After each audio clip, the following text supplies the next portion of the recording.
Hey guys, I'm John Setzler. Welcome to my Man Cave party deck, and welcome to another episode of Man Cave Meals live on Facebook. I just wanted to drop in here tonight. I know last week I talked about we would have a discussion about pellet grills and about smoke, and I'd like to do that. I'm trying to get set up here a little bit where I can see what's going on in this conversation. I'm going to try to get the live stream up on my laptop where I can kind of follow along and see this the same way you guys see it. So let's see if I can actually make that happen here. Here we go. We're going to go live where I can see it on my laptop as well, hopefully. And that looks good. I need to mute the sound over here, and that's going to be perfect. Okay, now, like I said, I promise we're going to talk about pellet grills. I get a lot of comments and a lot of questions on pellet grills every time I use my grill. As most of you know, I do a lot of cooking on Kamado grills, and I get a lot of curiosity coming about the pellet grill. And today here beside me, I've got the Traeger Timberline 850 that I have, and I absolutely love this grill. I love having it on my deck.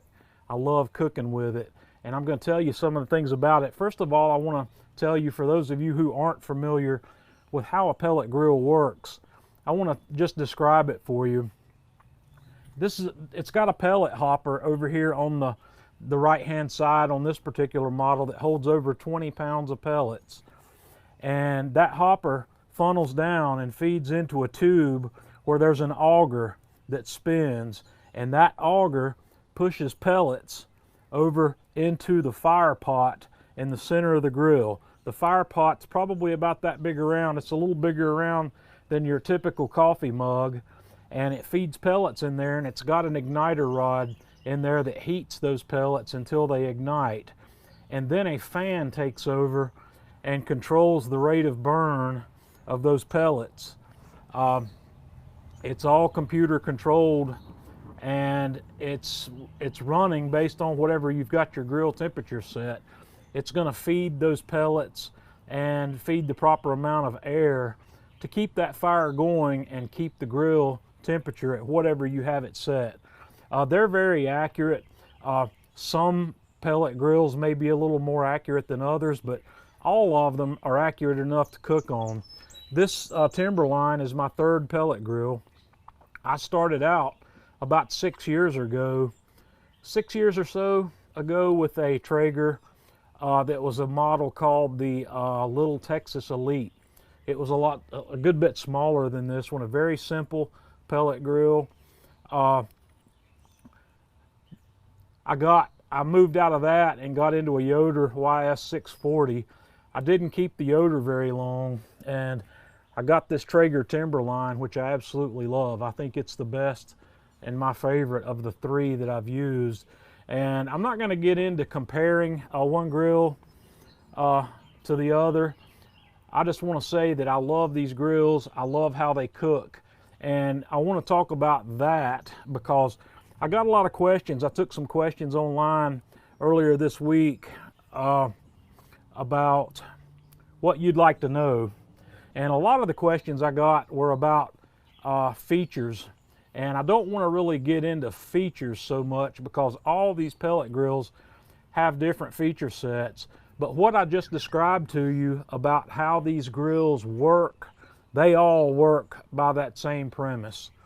There's not much difference in the basic functionality of how the grill creates the fire and how the grill controls the fire. We'll talk about a few of the advanced features maybe as we go, but they all basically run the same way. One of the questions that is the most common question I get and that I see everywhere else is about the smoke profile that you get from a pellet grill. Everybody will tell you, especially people who have come from some other type of smoker to a pellet grill, that they don't produce enough smoke. And I'm going to argue that point because I believe they do. It just depends on how you perceive smoke as to whether or not it's enough. The pellet grill actually helped me realize that I prefer a lighter smoke profile. And yes, these things do produce what I'm not sure if I would call it a lighter smoke profile. I want to call it a cleaner smoke profile for sure, because if you have any experience with the offset stick burners, that's the type of smoke profile you're getting here. You don't get quite as heavy as you get on some of the stick burners, but the process is the same. You have a very small, very hot fire, and you have a lot of airflow. That produces very clean smoke. And in a pellet grill, maybe sometimes it might be considered too clean, because that's how it works. I've actually been chasing that same sort of smoke profile in the Kamado grill, and I've about learned how to get it. It just takes a little bit different fire management in a Kamado grill to have that same type of smoke. But yes, the answer is you don't get as heavy a smoke, you don't get as accurate a smoke, and you get less smoke overall. If you like a heavy smoke profile, then a pellet grill is probably not your best choice. If you like that lighter, cleaner smoke profile, then you definitely need to try some food that's been cooked on one of these grills. I'm a big advocate of less is more when it comes to smoke, and I have done some demonstrations in the past on the Kamado grill where I take a fist-sized chunk of a light smoke wood like cherry or peach or apple, and I take my hatchet and I break that into 4 or 5 smaller pieces, and that's all the smoke wood I'll use to cook a Boston butt or a brisket. I don't put multiple large chunks in there very often unless I'm looking for a specifically heavy smoke profile. But the pellet grill, obviously, you don't have to worry about over smoking anything. You're never going to over smoke much anything in a pellet grill. A lot of people that want additional smoke in a pellet grill will buy the smoker tubes. There's several companies out there that make these tubes that you stuff with pellets and you light it with a torch and they'll smoke. It'll provide additional smoke. So if you want to do that, you have that option to add additional smoke, but I don't find it necessary in the pellet grill. I'm quite happy myself, but like I said, that's my preference. I don't expect everybody to have that same preference. I know a lot of people like more smoke, so there's an option there. You know, another question I have here is asking about searing. Searing steaks, burgers, and whatnot on a pellet grill. And I'm going to admit it right up front, I don't think that's a strong point for the pellet grills. There are some pellet grills out there that have some searing options available. I've seen some pellet grills that have a side burner searing station outside the main grill. I've seen some pellet grills that have options where you can sear over the fire pot in the pellet grill. My Yoder had that, and I did it exactly one time and decided I'd never do it again, but it worked. It worked well, but the grease and drippings and whatnot that I got inside the grill that I needed to clean out, for me, it wasn't worth it. One of the things I've sampled here lately a couple times on the Traeger will go to 500 degrees, which is nice. A lot of pellet grills won't go up quite that high, but 450 may do it. I haven't tried it at 450, but last week I cooked a meal on the Traeger where I cooked all the pieces of the meal on the grill, and I was going to sear some pork chops. So I took my 12-inch cast iron pan and put it in the grill as soon as I fired the grill up, where it had time to preheat. And that day I was cooking at 425. I was cooking where everything that I was going to cook at 425 for whatever time it needed. So I let that pan preheat, and that pan actually got about an hour of preheat time in the grill before I was ready to put my pork chops in. The pork chops were the last part of that cook. And with about 12 minutes, in fact, I put a video on the Man Cave Meals YouTube page of this cook, and it's here on the Man Cave Meals Facebook page also if you want to see it. So have a look at that. I preheated that, And once that pan was nice and hot and I was ready to put the pork chops on, I tossed a little bit of ghee in the pan and let the pork chops sear for a couple of minutes before I flipped it over. And I got a fairly nice sear on those pork chops just by doing it on a cast iron pan that was preheated. I could have maximized that effort maybe by using 2 smaller pans, and when I got ready to flip that pork chop, I could have flipped it into another pan that I hadn't been cooking in, which would have been hotter. That's just an option. You know, there are a lot of things. A lot of people use grill grates in these pellet grills because supposedly grill grates can produce the right amount of heat to do searing. I haven't tried grill grates in the Traeger, but it might be worth a try. That's one option. But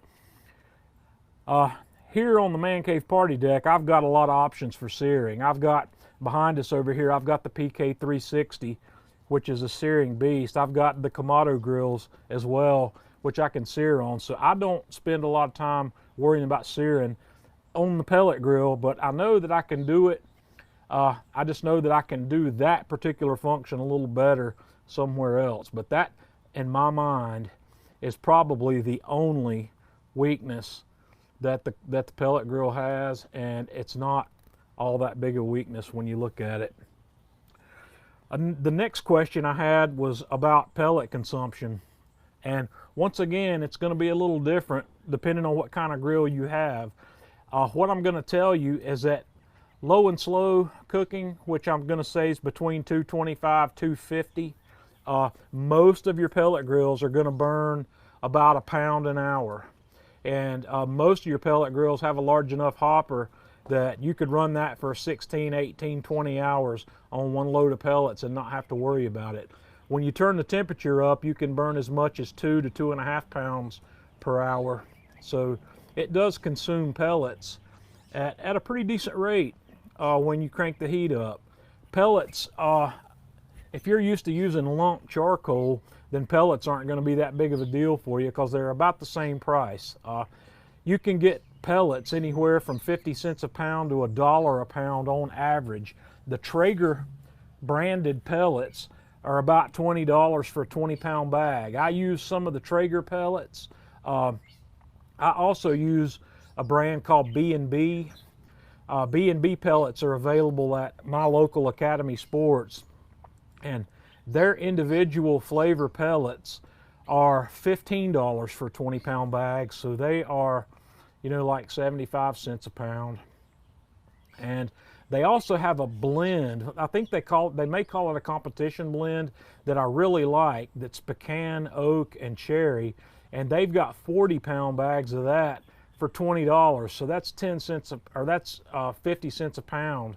And I love that blend. Cherry and pecan for me is my favorite combination of smoking woods, no matter what grill or smoker I'm using. I keep cherry and pecan chunks on hand for that very reason, because I like that combination. So pellet burn rate anywhere from 1 pound to 2 pounds an hour, and your pellet cost on average is 50 cents to $1 a pound. There are some what I would call boutique pellets out there that cost a lot more. There's a brand that one of my local Ace Hardware carries, and I can't remember what it's called, but I think I paid $30 or $35 for a 20-pound bag of some special kind of apple, and they turned out to not work well for me, so I never bought that again. But that's what you're dealing with pellets. Your consumption is going to be very similar to hardwood lump charcoal and similar in cost. Another question I got, which I don't see very often, is how long does it take the pellet grill to come up to temp? Well, most of them come up pretty quickly. This Traeger, if I power it up cold and tell it I want to go to 250, it's there, and I'm saying 15 minutes. I've never really put a timer on that, so I can't really tell you. How long a pellet grill takes to come up to temperature for me is not really a big thing. This Timberline takes maybe 20 minutes. In a worst case scenario, even at the higher temperatures, it may take 25 minutes to get there. That also varies on your weather. In colder weather, it takes it a little longer because you're not only dealing with a colder grill, but you're pulling in cold air from the outside, so it may take it a little longer in cold weather, but it's not really ever an issue. Temperature range and accuracy was another question I got. Most of your typical pellet grills will operate between 200 degrees and 450 degrees, if I'm not mistaken. This Timberline is set up to run on the computer from 165 to 500, and I've run it down on the low end of that when the conditions are right. When I'm in the heat of the summer here, when I've got outdoor temperatures that are in the mid 90s or even low 90s, I have a hard time running the grill that cool. It doesn't want to run much lower than 190 to 200. But there's not a lot of cases where I want to run that low. When I want to run that low, I'm doing something like smoking beef jerky. I like to put the snack sticks that I make with the LEM jerky cannon on here and do them at 165 for about 6 or 7 hours. It's almost just like putting them in my big dehydrator inside, but I'm getting some smoke to go with it, and that smoke also gives those snack sticks a really pretty red color. I've probably got I think I've got a video here of doing some some snack sticks on the Traeger here and on the Man Cave Mills YouTube channel if you want to see that. So the temperature range varies. There are some pellet grills. I think the Yoder YS640 that I had would top out on the control at 550, and I don't know if I've seen one that goes any higher than that or not. There may be one out there. In fact, there is. Atlanta Grill Company's got some sort of really high-end pellet grill sitting down there right now, and I cannot remember the name brand of it, but I saw it last time I was down there, and I think those guys told me that grill was capable of 700 degrees. I'm not sure. I will find out what that grill was called, and I'll put a link to it.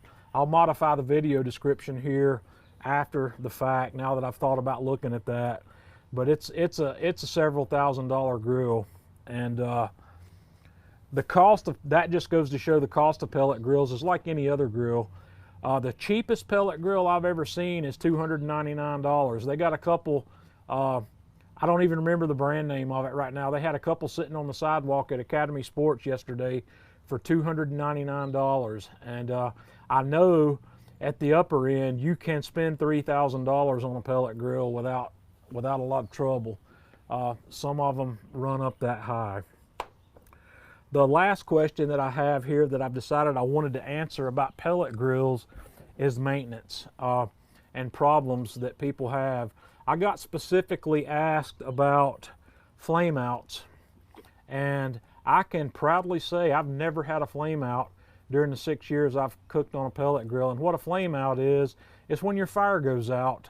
And typically what happens when the fire goes out is the computer will keep feeding pellets in, and it'll choke up your fire pot and feed a whole bunch of pellets in there and make a mess inside the grill. The grill's got to be stopped, and you got to clean all that out. And if you got something cooking on it, you either have to move it somewhere else or start over again. I've never had a flame out, and I believe I've seen the results of flame outs. I've seen people post pictures of it, but I don't know for sure, but I am fairly confident that I've never had any problem with any of my pellet grills because I perform some simple maintenance on these things. It doesn't take long, but ash will collect inside the pellet grill. These pellets are burning and there's a fan blowing, so it's going to have ash out there, and you're going to need to keep that out. I'm a stickler about it. I vacuum out before every cook. It doesn't take me but 5 minutes to lift the grill grates out of there, take the heat deflector out, and I've got a shop vac that I use for nothing but grills, and I plug it in, and inside of 5 minutes I've got it out. I've got all the ash out of the grill, and I never, ever, ever have had a problem. I've never had a flame out. I'm not saying that that's keeping me from having flame outs, because it may not be, but like I said, I've never experienced one, and everything works great. I don't know what I might experience if I quit doing that maintenance. I'm not going to try to have a flame out, to see what it takes to make it happen. I'm not going to try to get the grill to fail. This Traeger I've had for a little over a year, and it's been problem free. I have had zero problems. I'm sitting here trying to think if I've had anything go wrong with this grill, and I haven't. Everything runs flawlessly. I haven't had any problems, any failures on any of the pellet grills I've had.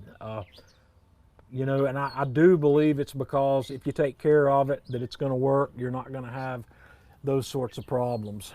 And that's the general questions that I get asked. I went through the list, and those are the ones I pulled and decided to answer today about the Traeger. Now, Traeger, not specifically Traeger, but pellet grills come up in quality from that $299 price point. There are a lot of features that pellet grills have that make them more expensive. This one has Wi-Fi computer control. I have an app on my phone. I've got an app on the iPad where I can control the grill from anywhere where I have internet connectivity or phone service. That's a feature these days that you really got to have. Everybody wants that. It's the feature that I personally use the least. It's just not something I use, but this grill has it. And the grills that have that kind of control, I think they're starting in the $700 to $800 price range. I think there's a couple of $700 and $800 ones that you can get that have that. I might be wrong. I haven't price shopped in that zone. I know that Rectech has remote control and Wi-Fi capability. Yoder just introduced some upgrades to their YS line that have computer Wi-Fi control. They've completely redone the control. The Traeger Timberline has it. The new Traeger Ironwood, I believe that they call it, has this same, they call it Wi-Fi with Traeger. It has it as well. So if you're into having that feature and that functionality, there's a lot of options out there. I don't know what the bottom end is on price for having Wi-Fi capability, but it's out there. Moving on up the price ladder, you're getting into some larger grills that have a lot more cooking space. Double wall insulation. The Timberline, the Traeger Timberline has double wall insulation, which makes it probably a little more efficient on fuel use. And beyond that, or there's some of the more expensive ones, I think like the Mac, M-A-K, the Mac 2-star General or whatever, they're all stainless steel. And they have a really advanced computer control. I don't know all the details on that. I've never had my hands on one of those, so I can't really speak intelligently about it. Baby Back Maniac on YouTube had one. I don't know if he still has it or not, but he had done some reviews on the Mac, and I know the Mac's a more expensive grill, but it's got a lot of fancy features, so that's one you might want to look at as well. And in a nutshell, I love cooking on the pellet grill. The pellet grill is a perfect companion to have with any other grill, especially my Kamado grills. I love having the pellet grill. I like to refer to my pellet grill as the microwave of the barbecue world, and I mean that in a good way because of how easy it is to use. It's no slam on that at all. I don't know what I'd do without the pellet grill. I love cooking on it, and it probably gets almost equal time with any other grill or oven I have. I cook on it multiple times a week, but I cook on all these grills multiple times a week. So that's how it is with the Traeger.